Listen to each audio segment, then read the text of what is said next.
What's up YouTube community, Bernd here, welcome back to another video lesson. In this one I'll show you an amazing dark and mysterious sounding chord that you can use for your own music from now on. Of course we'll also go into the music theory you need to understand to apply it correctly, and as always I prepared a practical example. So let's get started right away.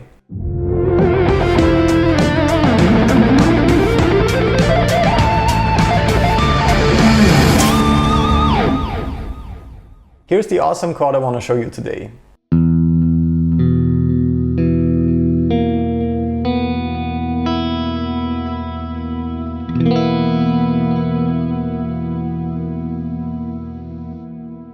So as you could hear, this chord has a very dark, mysterious and suspenseful color. I would name this one E5 sharp 11. E5 is basically just another name for the E power chord, since we're playing a perfect fifth interval right here. We're playing E and B, so perfect fifth, the classic power chord. And in this chord we're basically just repeating those two notes. So we're playing E, B on the second fret of the A string, E once again on the second fret of the D string. Then we have the open B string and of course the open E string. And usually we would add the open G string too to get the basic E minor chord. In this one we have the root E, the perfect fifth B and the minor third G. But for our chord we are adding the sharp 11 interval, A sharp. And that immediately sounds much more interesting if you compare it to the more bland sound of the E minor chord. Much darker and more mysterious. Here's a short practical demonstration for you. This is a riff that I came up with using this chord, and it will show you that you can also use chord knowledge with a distorted sound, of course.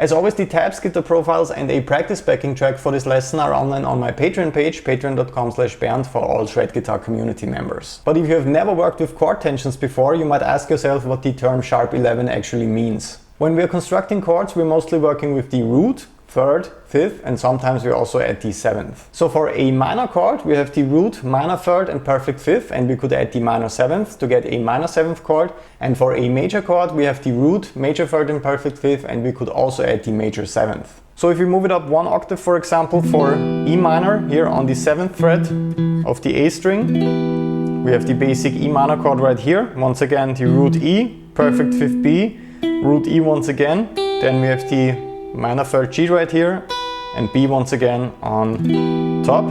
Then I could exchange the octave of E for a minor seventh, D in this case, on the 7th fret of the G string.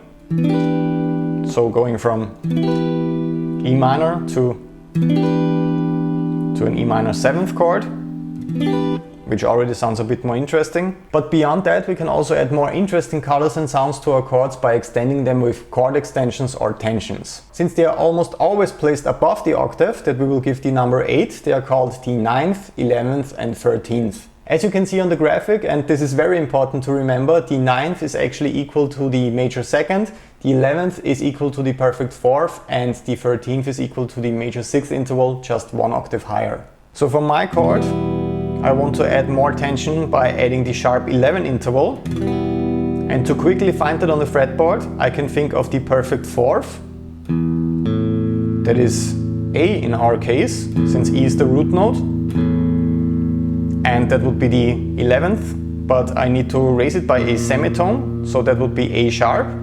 Then I can think in octaves, just placing A sharp a bit higher in the voicing, and then I have my E5 sharp 11 voicing right here. Working with chord tensions that way might be a little bit difficult and hard to understand in the beginning, but it will set you free from constantly learning and thinking in shapes. What I mean by that is that I don't have to learn any shape for the E minor add 9 chord, for example, since I just have my E minor chord right here and I want to add the 9th on top, which is equal to the major second interval, just placed in higher octaves. And I know the major second interval is F sharp, just one whole tone above E. That is my major second right here. And then I can just place this interval on top of my chord. If I choose this E minor voicing, I have F sharp right here on the second fret of the high E string, of course. And I have my E minor at 9 chord. Without ever looking up a shape on the internet, I'm just playing an E minor chord and I add the chord tension, just like I did it with sharp 11 right here. So with this system and this way of thinking in general, I have a lot of possibilities ready whenever I'm using an E minor chord for my song to add a more interesting sound and color to it without changing anything about the chord itself.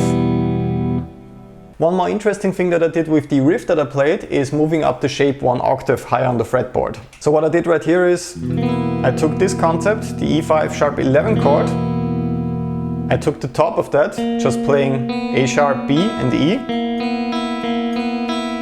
and I moved it up right here,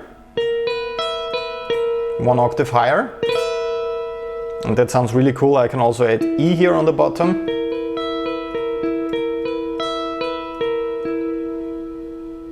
So you can also come up with some really cool lead and arpeggio sections with that kind of thinking, of course. I could also turn this into an arpeggio, of course, playing the root E, minor third G, then our characteristic note A sharp right here, then I'm playing B, for example, perfect fifth, then up to E and G once again. So it could sound something like that.